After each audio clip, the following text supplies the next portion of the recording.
नमस्कार, स्वागत है आपका। आप देख रहे हैं आज तक, आपके साथ हूं मैं नेहा बाथम। धर्म दर्शन आज एक ऐसे धाम के जहां भक्त में समाहित होकर भगवान ने भक्त को दे दी अपनी पहचान। जी हां, जहां आज भी भगवान श्री कृष्ण के नाम से पूजे जाते हैं भक्त। कहते हैं कि कृष्ण के ये ऐसे भक्त हैं जिन्होंने महाभारत का पूरा युद्ध देखा और इनकी भक्ति ऐसी कि भगवान ने दे दिया इन्हें अपना नाम।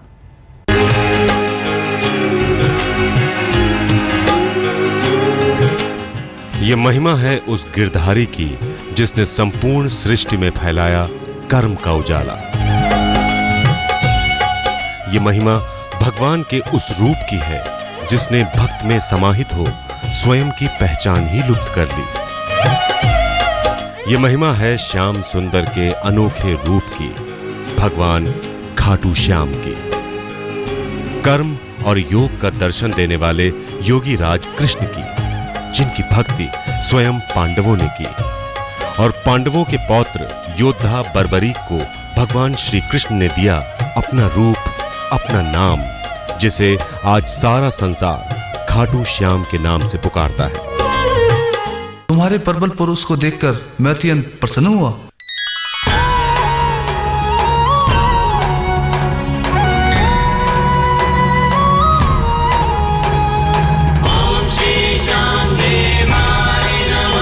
राजस्थान का सीकर जिला, यही खाटू नामक स्थान पर है एक ऐसे वीर बर्बरीक का दरबार जिन्हें वरदान था कि वो हमेशा कमजोरों का साथ देंगे।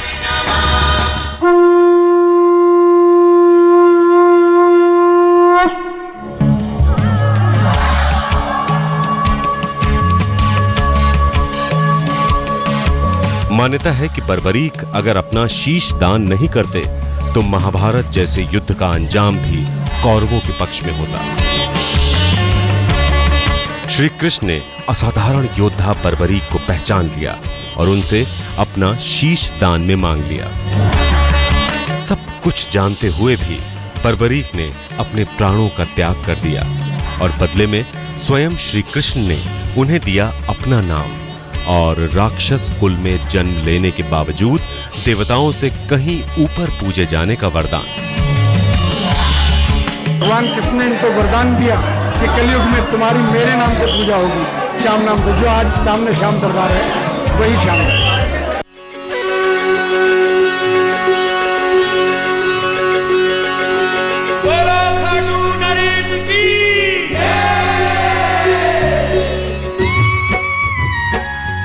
इस मंदिर का जीर्णोद्धार 17वीं शताब्दी में जोधपुर नरेश ने करवाया था। मंदिर की भीतरी दीवारों पर चांदी का पत्र चढ़ा है जिस पर बारीक कारीगरी के साथ जगह जगह श्याम रूप के दर्शन भी होते हैं और यहीं नित नए श्रृंगार के साथ दर्शन देते हैं भगवान खाटू श्याम। ओम जय श्री श्याम हरे। यह मंदिर आज के 350 साल पहले महाराजा जोधपुर नरेश ने यहाँ पे बनवाया था। यहाँ के पहले राजा खटवांग थे, उनको राजा को स्वप्न में दर्शन हुआ था। तो जब उन्होंने खुदाई करवाई तो ये शीश निकला और शीश को यहाँ पे स्थापित करवा दिया। जब औरंगजेब का शासन आया तो उस मंदिर को विध्वंस कर दिया गया और राजा खटवांग ने अपनी पूरी नगरी को जोधपुर नरेश को अपनी लड़की के शादी में दहेज में दे दिया गया और जोधपुर नरेश ने इस मंदिर का पुनर्निर्माण सन 1777 में करवाया।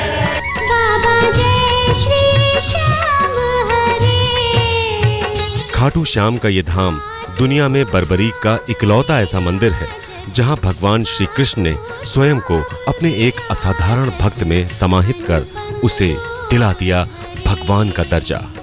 तभी तो भगवान के इस रूप की महिमा सबसे अलग और अनूठी है।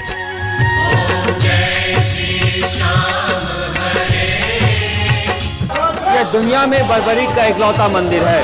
यहाँ दरअसल बर्बरीक की उस सच्ची आराधना की पूजा होती है जिसकी बदौलत उसने भगवान का रूप पा लिया। यही वजह है इसे मनोकामनाओं का मंदिर कहते हैं, यानी सच्चे मन से मांगा जाए तो भगवान भी मिल जाए।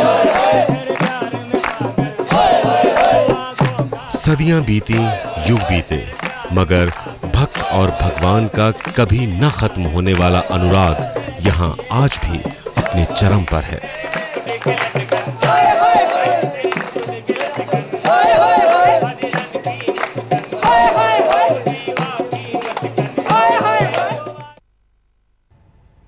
श्री कृष्ण ने ही बर्बरीक को खाटू श्याम जी नाम दिया था। जी हाँ, खाटू श्याम बर्बरीक के रूप हैं। ऐसा माना जाता है कि महाभारत युद्ध के समय भगवान श्री कृष्ण ने बर्बरीक को वरदान दिया था कि कलयुग में उनकी पूजा श्याम के नाम से होगी। प्रेम रस में डूबे भक्त अपने श्याम की एक झलक पाने के लिए लालायित रहते हैं। हृदय में असीम आस्था का भाव लिए ये भक्त शामिल होना चाहते हैं दुनिया को कर्म योग का सिद्धांत देने वाले योगीराज भगवान श्री कृष्ण के इस अनूठे रूप की आराधना में। और जब वो शुभ घड़ी आती है तो पूरे माहौल में एक अनोखी मस्ती छा जाती है। हर कोई रंग जाता है श्याम रंग में। श्याम के प्रति अपनी आस्था के भाव लेकर ये भक्त सबसे पहले पहुंचते हैं श्याम कुंड।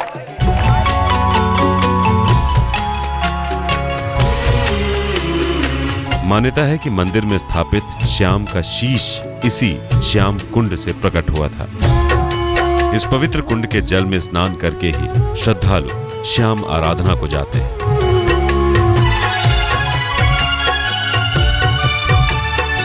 इस जल की महिमा का अंदाजा इस बात से लगाया जा सकता है कि कहते हैं कि इस जल के संपर्क मात्र से वीर बर्बरीक का सिर भगवान श्याम के रूप में प्रकट हो गया था।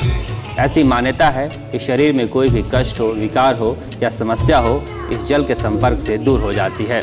यह भी मान्यता है कि यह जल सीधे पाताल लोक से आ रहा है।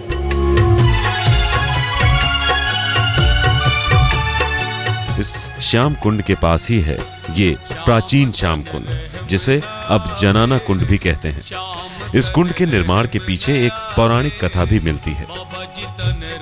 प्राचीन काल में यहाँ घनघोर जंगल था, यहाँ पे एक टीला था, यहाँ पे जो नंदिनी नाम की गाय थी जो इस पीपल के पत्ते खाती थी रोज, और वो जैसे पत्ते खाती थी वैसे उसका दूध नीचे गिरता था अपने आप ऑटोमेटिक। तो ग्वाले ने देखा भाई कौन दूध निकाल लेता रोज रोज इसका।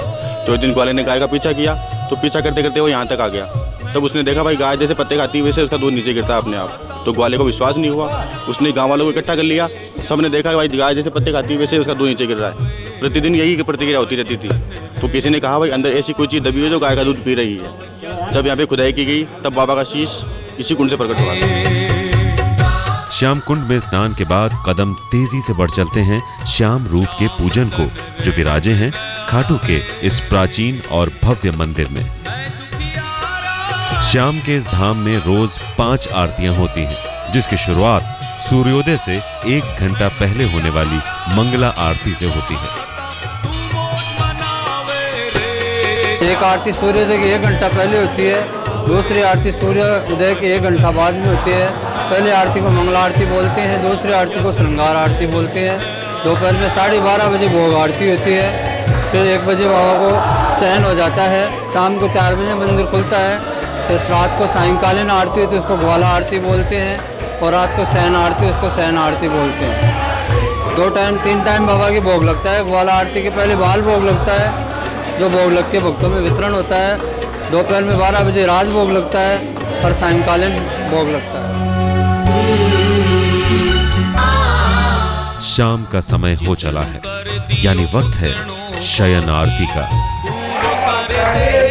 इस आरती के बाद मंदिर में आए श्रद्धालुओं को यहाँ रुकने की अनुमति नहीं दी जाती। शयन आरती के बाद मंदिर बंद कर दिया जाता है। मान्यता है कि शयन आरती के बाद यहाँ श्याम का एक दूसरा ही दरबार लगता है, जिसकी मर्यादा का उल्लंघन करने की अनुमति किसी को नहीं है, क्योंकि दिन भर दुनिया भर के दुख दर्द दूर करने वाले बाबा का ये समय देवलोक की समस्त शक्तियों से मिलने का होता है।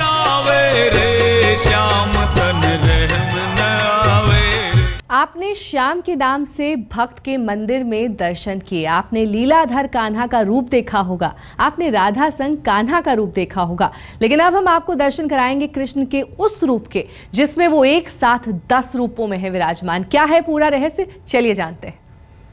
श्री कृष्ण शरणं मम, श्री कृष्ण शरणं मम, श्री कृष्ण शरणं मम, श्री कृष्ण। सांवले सलोने का ये रूप मन को मोह लेता है। श्याम वर्ण में रंगी उनकी इस प्रतिमा को देख भक्त पलके झपकाना भूल जाते हैं। एकटक निहारते रहते हैं अपने भगवान की मूर्त को। उस पर जब उतारी जाती है आरती तो अंधेरे को रोशन कर देती है भक्ति की शक्ति और इसमें दमक उठते हैं मुरली मनोहर।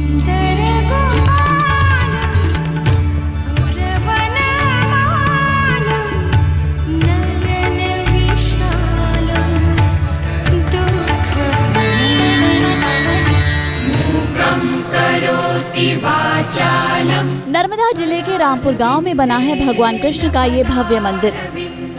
देश भर में कृष्ण के अनगिनत मंदिर हैं, लेकिन ये मंदिर उन सबों में अनूठा है क्योंकि इस मंदिर में मौजूद लीलाधर की एक ही मूर्ति में दर्शन होते हैं उनके 10 रूपों के। बालं मुकुंदं मनसा स्मरामि।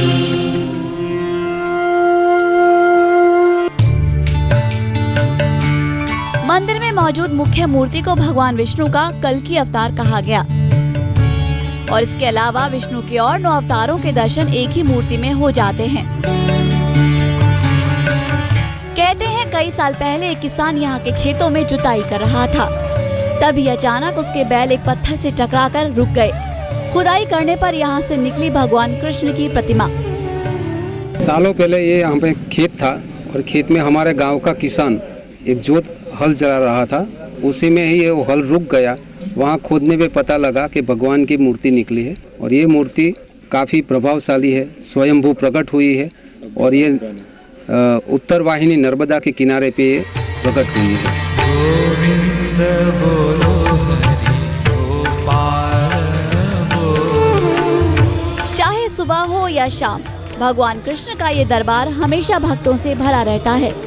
कहते हैं भगवान कभी किसी की झोली खाली नहीं रहने देते। गोविंद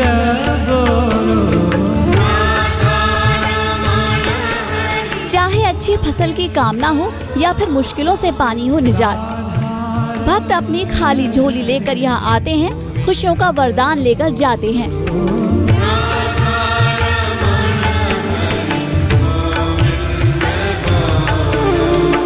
हर पूर्णिमा के दिन सभी आसपास के गांव के लोग सभी गुजरात से, मध्य प्रदेश से, महाराष्ट्र से आते हैं। वो पूर्णिमा भरते हैं, उसका संकट, हर मनोकामना श्री भगवान रणछोड़राय दूर करते हैं।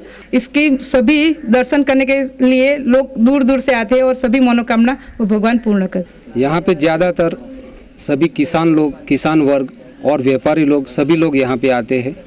यहाँ पे ज़्यादातर पूर्णिमा के दिन ज़्यादा लोग आते हैं यहाँ पे, और यहाँ पे जो भी मान्यता रखते हैं उनकी पूर्ण होती है, ऐसे लोगों की एक श्रद्धा है और श्रद्धा के तौर पे सभी लोग यहाँ पे काफ़ी समुदाय में आते हैं। श्री कृष्ण शरण। भगवान कृष्ण के इस मंदिर को दशावतार मंदिर के नाम से पुकारते हैं। भगवान कृष्ण के इस दरबार में भक्तों की गहरी आस्था है। यही वजह है कि जिनकी मुराद पूरी होती है वो यहाँ नाचते गाते कान्हा की भक्ति में सराबोर दिखते हैं और भगवान के आगे शीश नवाकर खुद को उनके हवाले कर देते हैं। नर्मदा से नरेंद्र पेपरवाला के साथ ब्यूरो रिपोर्ट आज तक।